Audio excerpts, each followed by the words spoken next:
Chapter 3. Mason was yelling, "Okay, okay, I'm coming, I'm coming." And as I woke up, I realized somebody was knocking on the door. My head was pounding. It was like the insides had swollen so much they were pushing on my skull. My eyes hurt real bad. I never noticed the bedroom light being so bright and glaring before. I rolled over to push my face into my pillow, and my stomach couldn't keep up with the rest of my body. For a second, I thought I was going to barf. I must have the flu, I thought vaguely. Man, I was sick. The bedroom door was wide open, and the front door wasn't much on the other side of it, and I heard Mason say, "What do you want?" He had a blunt, rough way of talking that irritates a lot of people, but he sounded even sharper than usual. "Bob and Johnny came home drunk last night, and I'd like to know why." It was Cole Collins. I got up quick with some crazy idea of hiding in the closet, but the room spun around so wild I ended up on the floor instead. I slid under the bed and lay there gripping the floorboards with my fingernails. The cold floor felt real good against my hot face. Cole Collins.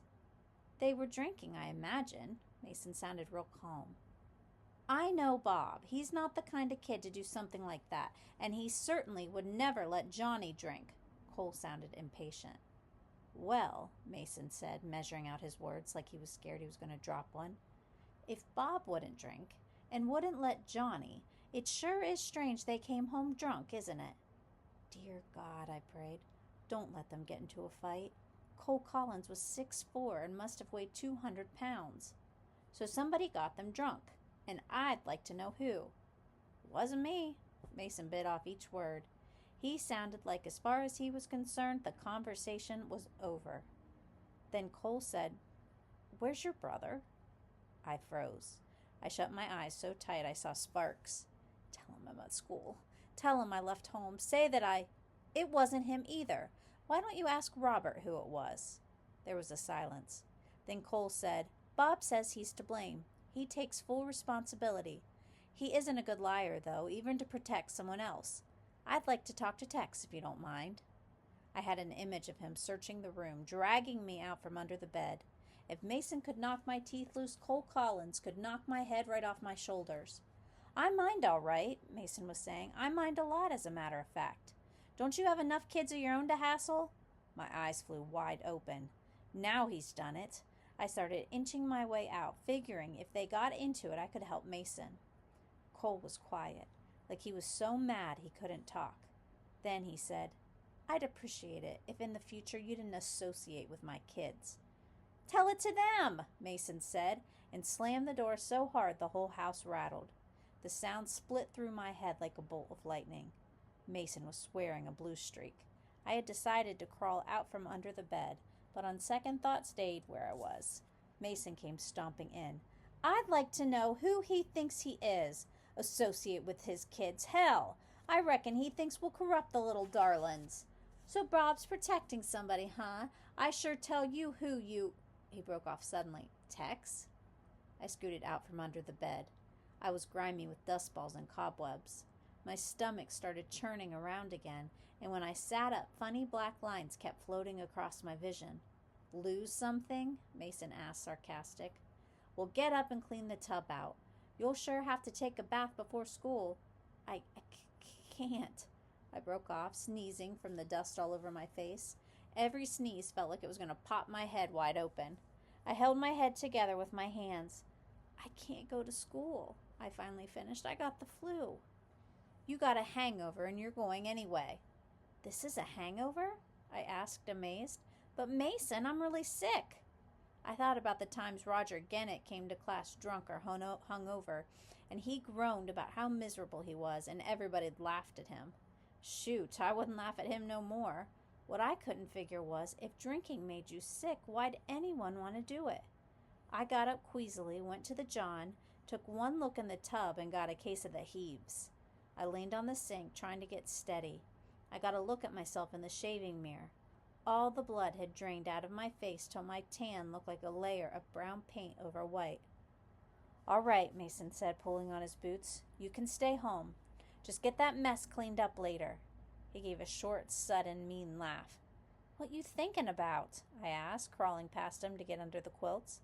I was thinking about going over to the Collins and demanding to know who got you drunk last night. Hey, don't do that, I said, alarmed. It was Charlie. Oh, I knew that, but if Robert wasn't going to squeal, I wasn't either. I was shivering. There any cure for a hangover? Aspirins, but we're all out. A Bloody Mary's supposed to help. What's that? Vodka and tomato juice? Vodka? I groaned. No, thanks. I spent a lot of that day in bed, sleeping on and off. When I did finally get up, it was like all the energy had been drained out of me. I cleaned up the tub and felt so bad I did the dishes, just because I couldn't think of anything else to do. Then I went outside and sat in our tire swing, staring at the empty horse pen, thinking about Negrito. Pop had given Negrito 3 years ago Christmas. It was Monday. I'd missed vocabulary day in English.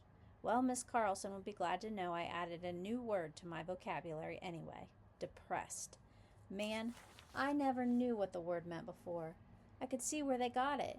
It was like everything was pressing down on you like a dead weight. I'd been sad before, not much, but some. But man, depressed. It was worse. Like you couldn't see the use of anything. Everything was just hopeless.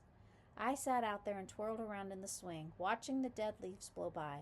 Summer over, Negrito gone, Pop gone for so long I'd just about given up on him, Mason planning on hightailing it off as soon as he could. Maybe the Collins couldn't be friends with us anymore. It was like the future was a foggy pit, and I was standing on the edge trying to see the bottom, knowing any minute something was going to shove me in. It was a real uncomfortable feeling. I sat out there till Mason got back from basketball practice. He brought a carton of ice cream with him, which was lucky, since one whiff of the chili we were having for supper was enough to give me the queasies again. I couldn't even eat much ice cream, watching Mason wolf down the chili. He eats like a horse. I spent the evening cleaning all the guns in the house, my .22, Mason's 20 gauge, Pop's old double-barrel 12 gauge. It was something easy to do that wouldn't put too much strain on my aching head. Mason was studying as usual. Finally, I got a little hungry and got out the ice cream again. There wasn't much left. Mason had really picked it up. What the hell is all that honking about? He looked up from his book. I listened. Usually it's so quiet around here you can hear a car coming a mile off. This one was honking the horn full blast. It got louder and louder. Then the car pulled into our driveway on one long last blast. Hey, maybe it's... I jumped up and ran to the door. Mason! A voice hollered. Tex! It's Lem, I said. For a second I was sick that it wasn't Pop, then forgot it because I was real glad to see Lem. He covered the yard in about 2 strides, and I jumped him in a flying tackle from the porch. He staggered but didn't fall down, swung me around and let go, throwing me halfway across the yard. He jumped the porch steps to give Mason a bear hug. Mason was laughing. It was the first time he'd really laughed in a long time. Lem Peters was a friend from way back. We'd known him longer than we'd known the Collins. In fact, one of the first things I can remember in my life is hunting snakes under Lem's house. He and Mason had been best friends for years. Then they kind of split up until they weren't best friends anymore, but still pretty good friends.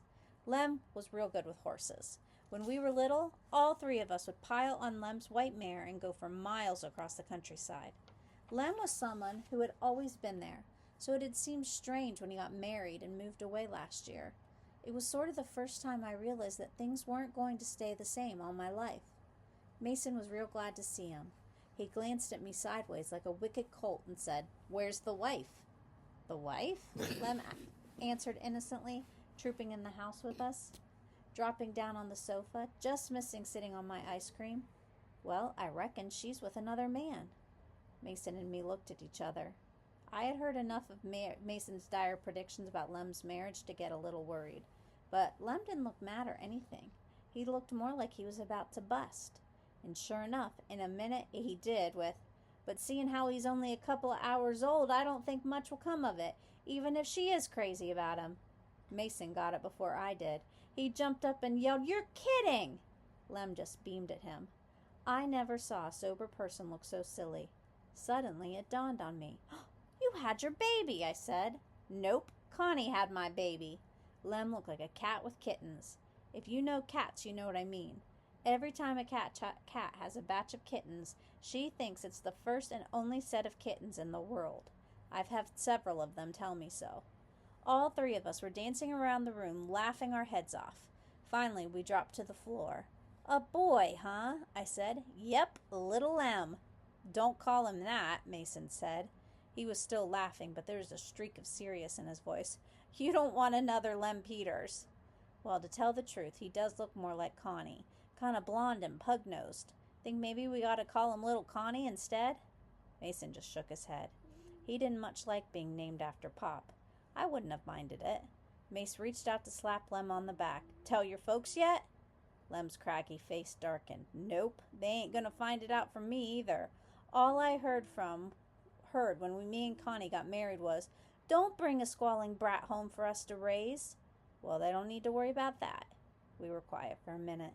Connie's father hadn't been thrilled with the marriage either. "How's it going in the city?" I asked. It was hard to picture Lem in the city. He was long-legged, gawky, worse than me about bumping into things and knocking things over.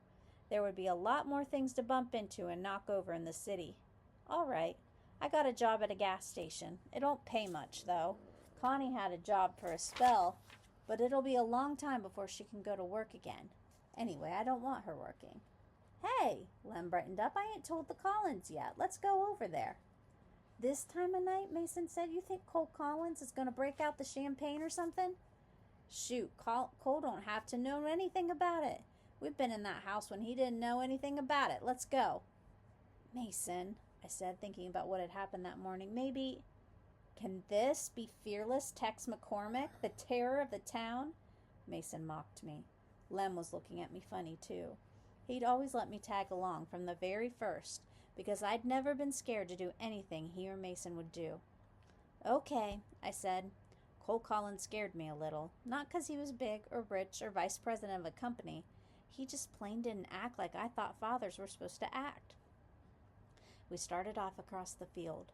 The cold night air made me feel better than I had all day. I love to go roaming around at night. "You know," Lem said as we walked along, "I reckon it was a real shock to old Cole to find out there was people like you and me living out here. I think he moved here to get his kids away from all those bad influences in the city." "I don't care why he moved here," Mason said shortly. "And as far as bad influences go, last night it was one of his do-no-evil heirs that got Tex drunk for the first time in his life." "Geez, Tex, what were you waiting on?" Lem asked me. "Your first gray hair?" "I'll go on ahead and let the dog know we're coming," I said hastily.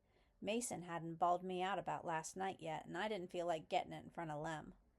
The Collins dog gave me a short bark as I came running up, but then he recognized me and started wagging his tail. Fortunately, he barked at everything that moved. Squirrels, owls, a piece of paper, so the Collins didn't pay too much attention to him anymore. But he would have set up a real racket for 3 people coming toward the house in the dark, so it was a good thing I went on ahead. Johnny's room was on the first floor, just off the kitchen. In the summer, it was easy for him to get out, or for us to get in, but since it was getting colder and the windows were shut, we had to risk making some racket before he woke up and let us in. "What's up?" he whispered. "Tex! Hey, what are you doing here, Lem?" We climbed in the window one at a time. We were laughing so hard it wasn't easy keeping quiet. "What's up?" Johnny kept whispering, and we couldn't get our breath to tell him. Across the room, Bob sat up in bed and said sleepily, "What the—" We piled onto Johnny's bed while he sat on the floor and leaned back against Bob's. "Guess what I got," Lem said finally. "Measles," Johnny said. "Ticks. A job." He broke off suddenly, trying to hush us up. "Be quiet, you guys. I'm grounded for 2 weeks already. I don't want to try for a life sentence." "I'm not afraid of Cole," Mason said. If he really wasn't, he was the only person in the room. At least the rest of us quieted down. "A baby," Lem said. Johnny just looked at him blankly. "A baby what?" I shoved Lem off the bed, and he dragged me with him, and all of us were biting our sleeves to keep from howling. "I wish I could tell Blackie and Jamie," Lem said. "Blackie's moved out. He's in San Francisco now painting," Johnny said. "And I'm not about to go get Jamie. Cole's still up. I'm in enough trouble." "I'll go get her," I said. Mason said, "More guts than brains, as usual." But he didn't really try to stop me. I had to go past the kitchen to the stairway, which was just off the living room. I crawled down the hall on my hands and knees. I've been hunting since I was 7 years old, so I know how to get someplace without being seen. I peeked around the corner of the main hall into the living room. Cole was sitting at his big roll-top desk writing, his wife Mona curled up in an overstuffed chair reading. I started crawling up the stairs. Man, I was putting something over on Cole Collins. The first bedroom off the stairs was the one Charlie and Blackie had shared before they left home. Across the hall was Jamie's room. Cole and Mona's room was way down at the end of the hall. Like Lem said, we'd been in that house before without Cole knowing it. I pushed Jamie's door open slowly, trying not to make any noise. Jamie lay face down on the bed, hugging a pillow. She looked so soft, lying there, curled up like a kitten. She'd probably feel like a kitten to touch. I had a funny feeling in my stomach looking at her. It was like when you get out of a swimming pool and lay on a hot cement when your belly caves in. I reached over to wake her up. "Hey," I whispered. I didn't have time to touch her. Quick as lightning, she whipped a water pistol out from under her pillow and squirted me right in the face with it. "Hey," I said again, backing up into the door and slamming it shut. "I thought you were Johnny," she whispered. I was wiping my face with my sleeve. "Well, I ain't." Then I froze. Somebody was coming up the stairs, and it was too heavy to be Mona. Jamie pointed frantically to the closet. I scooted in just as Cole opened the door. I stood there trying not to breathe or jingle a hanger. My heart was pounding so loud I thought sure he'd hear it. "Jamie, did I hear something?" "Oh." She sounded so sleepy I could almost believe she'd just woke up. "I guess the wind blew the door shut." "I've told you not to leave your window open in this weather."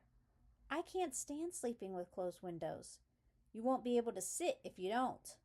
Cole walked right by me over the window to pull it down. If he glanced into the closet, he'd see me. I hadn't had time to slide the door shut. I didn't even want to wonder what he'd do. "Leave it shut, you hear?" "I'm not deaf," Jamie muttered. "What?" "Yes, sir," she said louder. Cole paused like he was going to say something else, then sighed and went down the hall.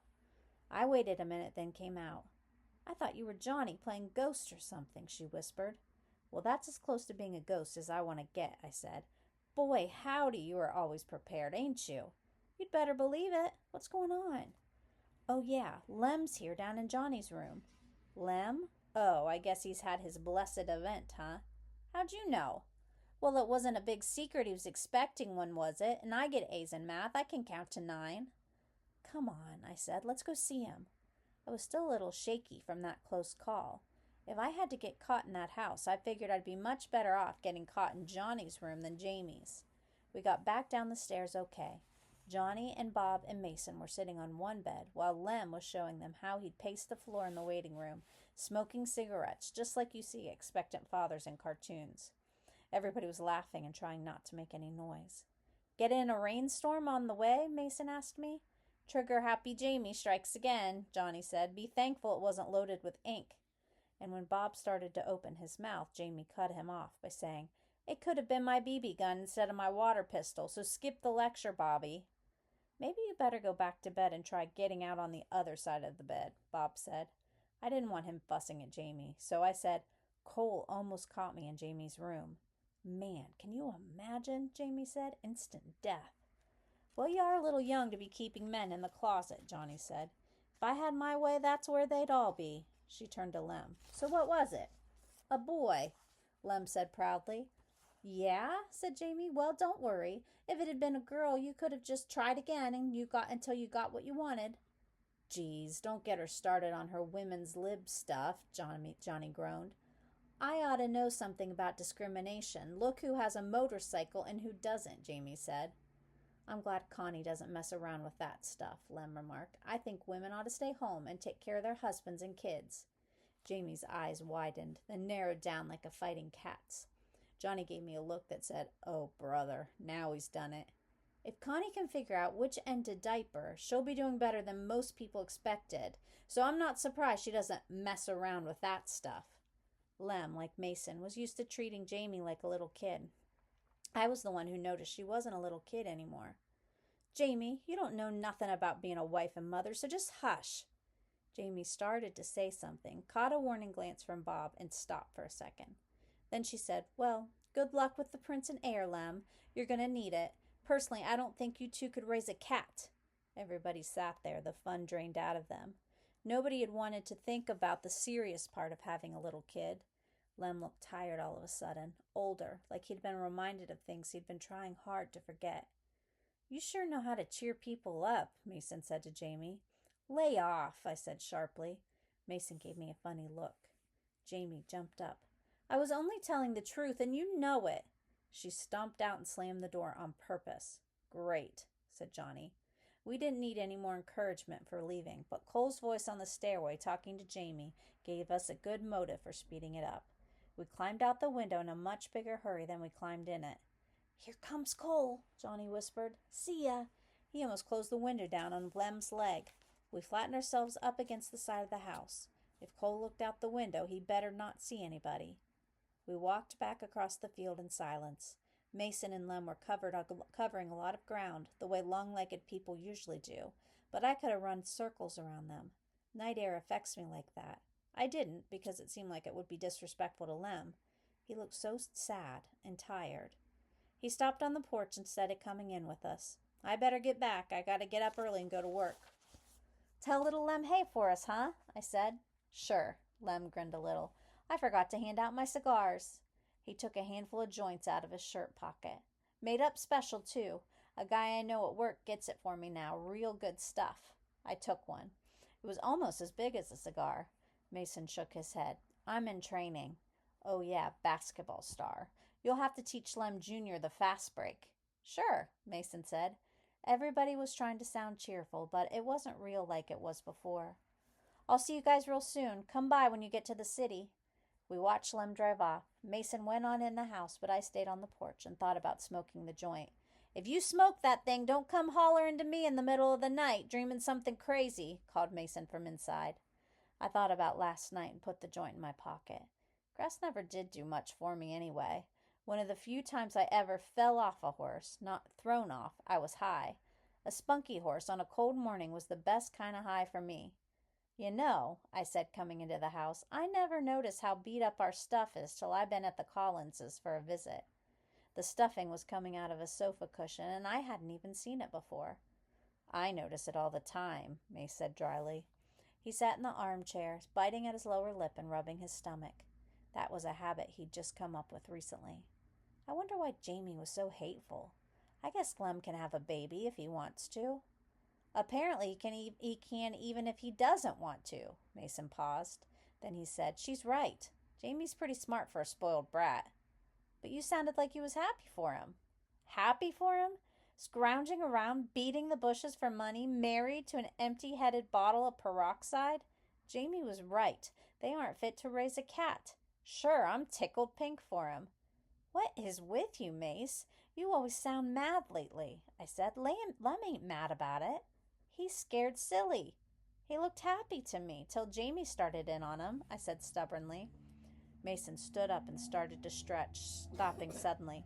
"Tex, you are not stupid, and you're not at all that ignorant. But how anybody as simple-minded as you are has managed to survive for 14 years is beyond me." "Well, I had a wonderful, smart, sweet brother looking out for me," I said. I'm not sarcastic by nature, but I reckon you can learn anything if you're around it long enough.